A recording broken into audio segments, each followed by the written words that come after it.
Good evening and welcome to Taking Stock. This has got something in common with P.W. Botha's Rubicon speech. It was just in the aftermath of the Rubicon speech, South Africa in a deep depression. There were Caspers on the streets, there were fires all over the place, and Ina Paarman decided that she needed to launch a cookbook. She'd been running courses from home for a while. She was teaching at Technicon, teaching people how to cook, and she wanted to create a cookbook to give the tips that she was giving in her classes to whoever wanted to buy the book. But nobody would publish a book that today is still in print. Sometimes even the smartest minds miss an opportunity. We're taking stock with Ina Paarman, a legend of South African kitchens everywhere. I mean, it was, go back in history a little bit if we can. 1960s, Gey Korsten is singing, because you would know Gey Korsten is singing how superior Europe is, and everything about Europe is so superior to white South Africans. And you go and travel to Europe and you have an epiphany in the 1960s. And you realize that actually we just don't have bad products and bad ingredients. We're just a nation of boring cooks. Yes, I think boring and perhaps not as knowledgeable as we could be, and not as appreciative of the amazing ingredients we have. It was just, and also metrication had just happened. So everybody was confused with pounds and ounces. It was the perfect business opportunity. What were you doing before you went into cooking for a living? Nothing. I've always cooked. And my mother was the one who said to me, please, you are too clever to work for the government. Start your own business. And she gave me 4,000 rand. That's a lot of money in those days. I mean, today that's probably closer to 60,000, 70,000 rand. It's a good chunk of cash. Oh, I never thought of it that way. But anyway, it was enough to buy a second-hand table and a stove and this and that. And I started. But again, I must give credit to my mother, because she was a businesswoman and she used to talk about the business all the time. And that was the finest education anybody could have. So I was prepared for the disappointments.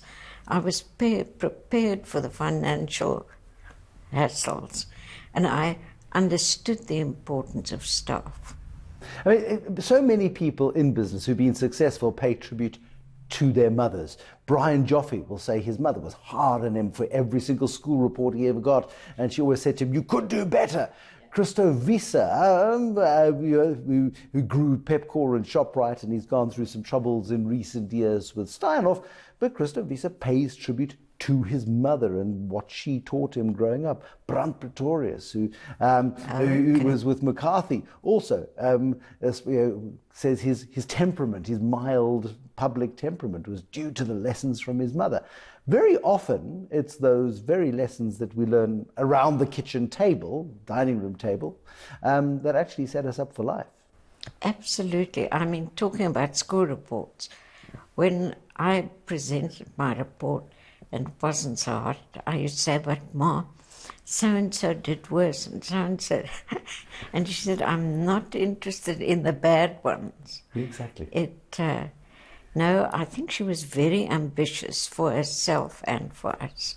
But I mean, it's a tough love environment, and that tough love environment often prepares people for the school of hard knocks later. You start cooking, and you start teaching others to cook, and you start teaching the ladies of Constantia, people who could afford the help to do the cooking themselves, but an era of, I don't know, showing off, a bit of grandeur, Jackie O and that sort of era.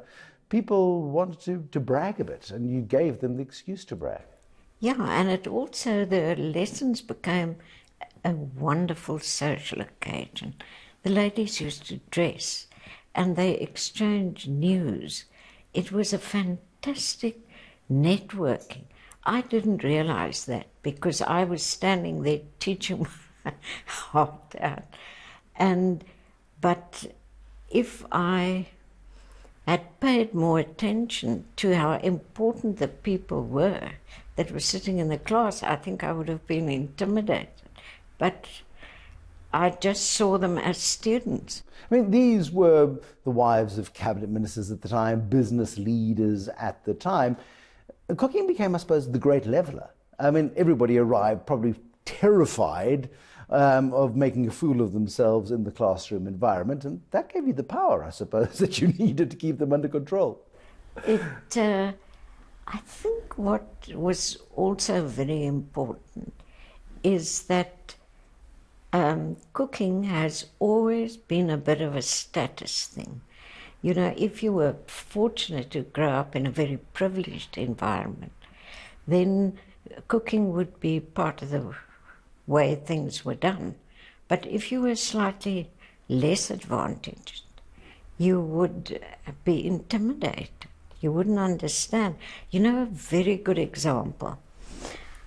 I recently had the opportunity to do a trip to St. Petersburg in Russia. Now, Russia, under Peter the Great, became a wonderful country of refinement, of the French architect, the French chefs, the French artists. But of course, as the regime set in, those things were played down, and 50 years of communist rule left a very interesting heritage, in the sense that you get these terribly ugly blocks of horrible flats that nobody wants to maintain now.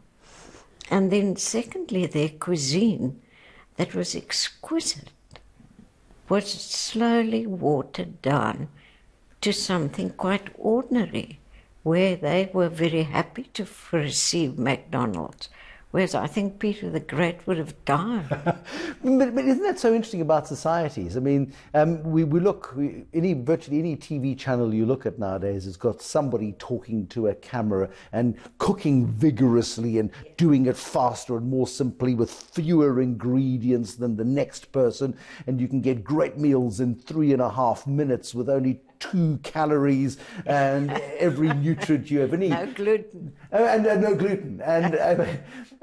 And the world has gone mad, hasn't it, from a culinary perspective? Or is it a great revolution?